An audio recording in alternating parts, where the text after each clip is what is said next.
It's me, Julia Lee, and welcome to episode 1 of How to Build a Wardrobe You Love.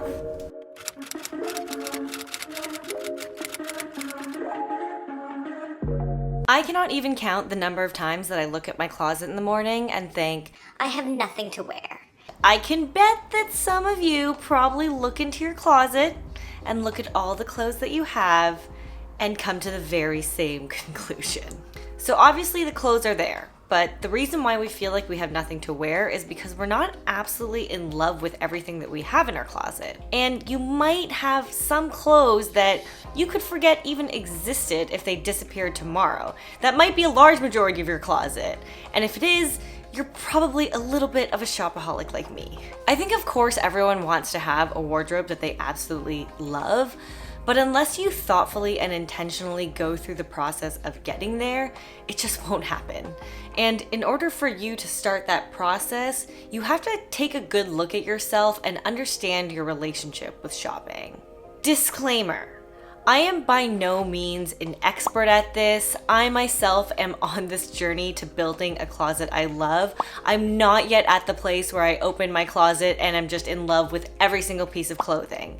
But I wanted to make this mini series because I have tried a lot of things and I think I've nailed it down to a few different steps to take that will really help get you there, and hopefully by sharing my experience it'll make the process a little more efficient and less painful for you than it has been for me so far.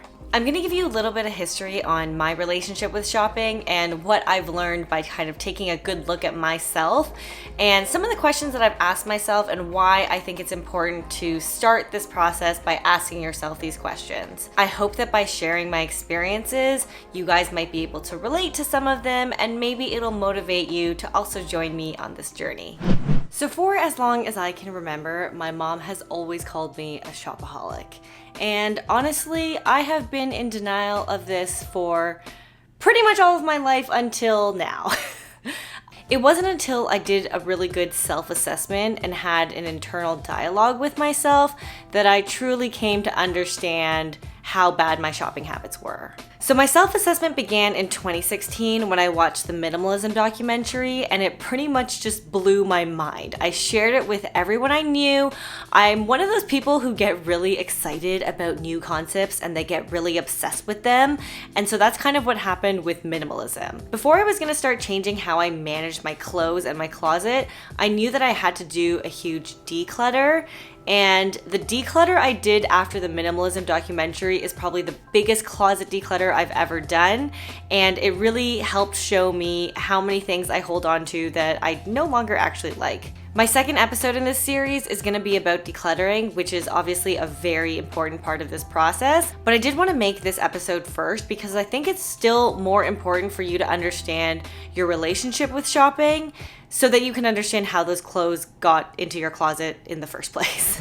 So fast forward to 2019 and Netflix released another banger, Tidying Up with Marie Kondo. So I did another round of tidying and decluttering in my condo. There definitely were still a lot of clothes that I wanted to get rid of that no longer sparked joy for me. So it was kind of another indication that, okay, I can continue doing these declutters and I can continue to throw clothes out, but clearly I still have clothes coming in for me to get rid of clothes. So let's solve that foundational problem of why I still have so many clothes coming in.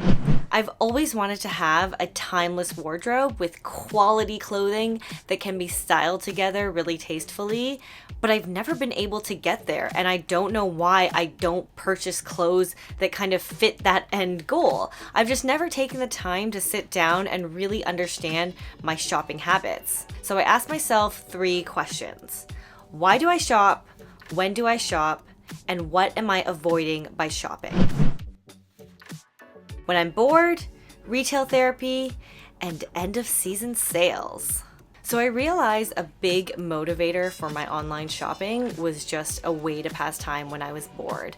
I would do a lot of it when I was just sitting on the toilet with nothing better to do, or early in the morning before I wake up, or late at night before I go to bed, or even in the middle of the night if I couldn't fall asleep. What started as a bit of a hobby turned into a real addiction. For the past, I've also definitely used shopping for retail therapy. I mean, the term retail therapy didn't come out of nowhere. It's like a real thing that when you are just feeling, certain emotions that you don't want to deal with, you turn to shopping instead. I mean, we're human. We're always going to choose the path of least resistance. And for me, it was me replacing overcoming my feelings with shopping.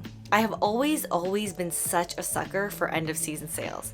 It wasn't as bad when I had to actually physically go in the store because I had no other option, but now I can just browse it super easily online with no barriers, knowing that you saved like 30% or 50% or 70% is just like a feeling of winning the lottery.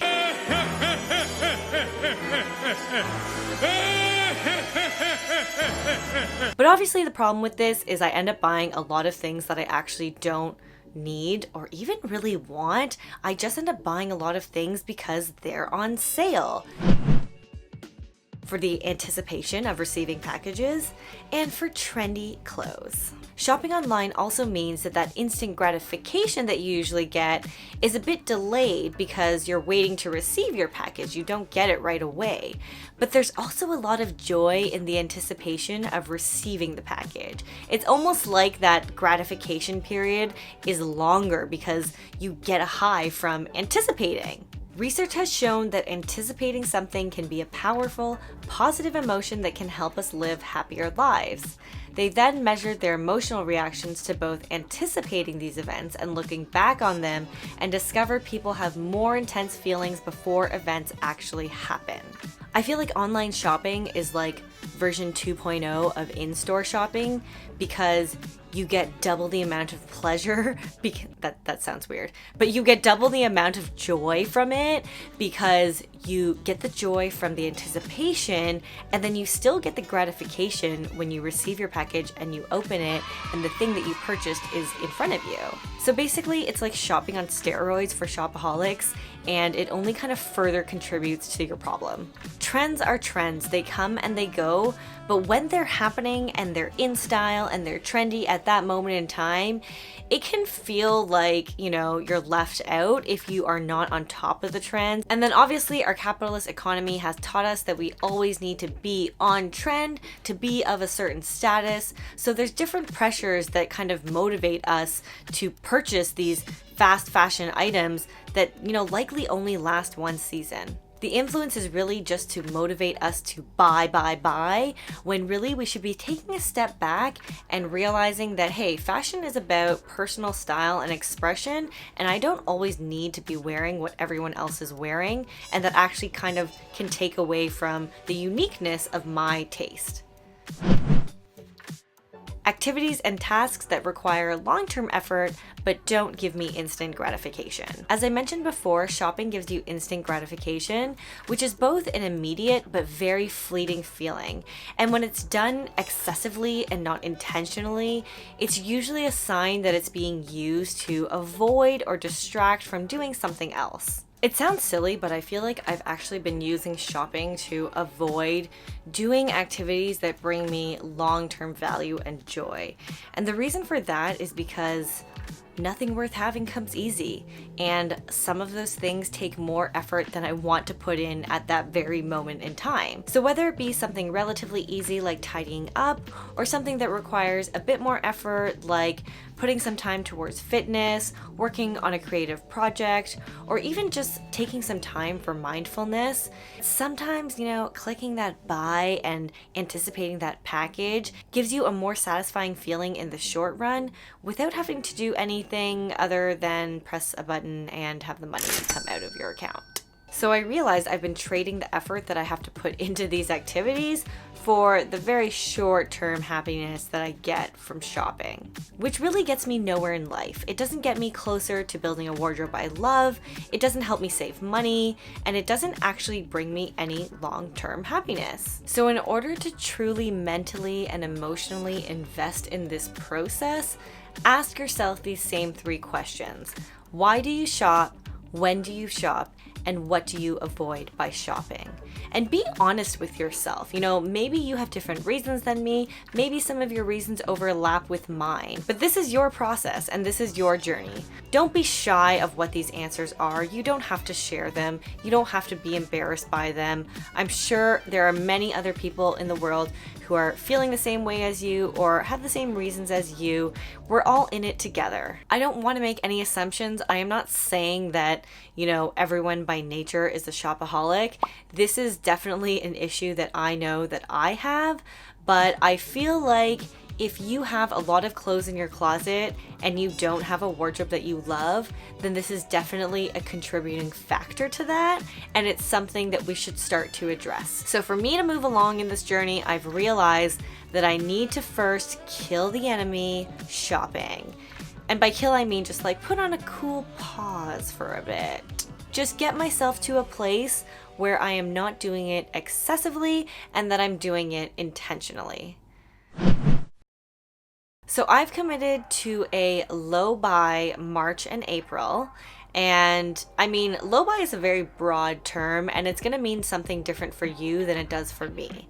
So the way I've defined it for myself is that I am going to buy one thing in March and one thing in April should I feel the urge to purchase something. Honestly, for me, when I was on this online shopping spree, I honestly didn't keep a whole lot. The problem for me was more in the act of actually shopping rather than holding on to all of these goods at the end of the day. So I know that I need to be a lot more intentional about my purchases. So I've come up with a bit of a mnemonic to help me remember the questions that I want to ask myself before I purchase something. How to understand the reason to buy. Have I been on the hunt for a piece like this? This is a question I definitely want to ask myself because if it's something that I have been looking for a while, then I know it's probably something that I want to add to my closet in the long run rather than it just being an impulse purchase because I saw something I liked. Is it unique? I like to sprinkle my closet with some statement pieces and just some really unique pieces that I feel like I can wear with a lot of different other types of more basic clothing. Is it timeless? There are certain types of clothes that are timeless that are never really gonna get stale or go out of style, like a really good wool coat, a leather jacket, a denim jacket, etc. So this is another question I want to ask myself to make sure that I'm not buying into trends. Is it a replacement? This is a great question to ask because if it is replacing something that you already have in your closet, it means that it's something that you probably already love to wear if you want to replace it. And generally, if it's something that I'm replacing, I don't even really need to ask myself the other questions because the use case for, am I gonna wear this has already been proven. Is it in my budget? Of course, I want to make sure that I'm buying clothes that are within my budget and that I'm not, spending above my means. I'm definitely down to spend money on good quality clothes, but I want to make sure that it's within my budget and that it's not going to make me feel, uncomfortable or give me buyer's remorse after I purchase it. So I know this is not like a true mnemonic because not every single word in the sentence stands for one of those questions, but I just wanted to try to think of something that was relevant to the set of questions I was asking myself, and this is the best that I could come up with. And lastly, if you're going to participate in any type of low buy, you want to make sure that you have goals laid out so that you know exactly why you're doing this and that you don't kind of ditch it prematurely if you feel like it's difficult. So the goals that I've set out for myself are to take control of my impulses, make better purchase decisions, invest less in clothes and more in my creative outlets, save money, and ultimately build a wardrobe of quality clothing that I love. If you write your goals down somewhere, then at least you'll have something to look at when you're kind of feeling a bit unmotivated or you're feeling like the low buy is a bit difficult, and it'll give you a bit more motivation and just remind you of the direction and why you're doing it. So to sum it up, a good way to start this journey is to understand your relationship with shopping, and a good way to do that is to ask yourself the 3 questions: why do you shop? when do you shop, and what are you avoiding by shopping? If you find that you're a little bit of a shopaholic like me, then a good next step is to stop shopping. You can't really build a wardrobe you love with compulsory purchases that aren't intentional. And if you're gonna join me on a low buy, then make sure you've jotted down your goal somewhere so that you have a reference to look at anytime you need motivation to keep going. I'll do a few check-ins at the end of March and at the end of April to let you guys know how it's going and kind of how I've been managing the process. I hope that you found this video helpful. If you did, give it a like, and if you are interested in joining this journey, then subscribe, and don't forget that we are in this together. You are not alone, and we are here to support each other and learn from each other. And I'll see you in episode 2 where I talk about closet cleanout and decluttering. Until next time, peace.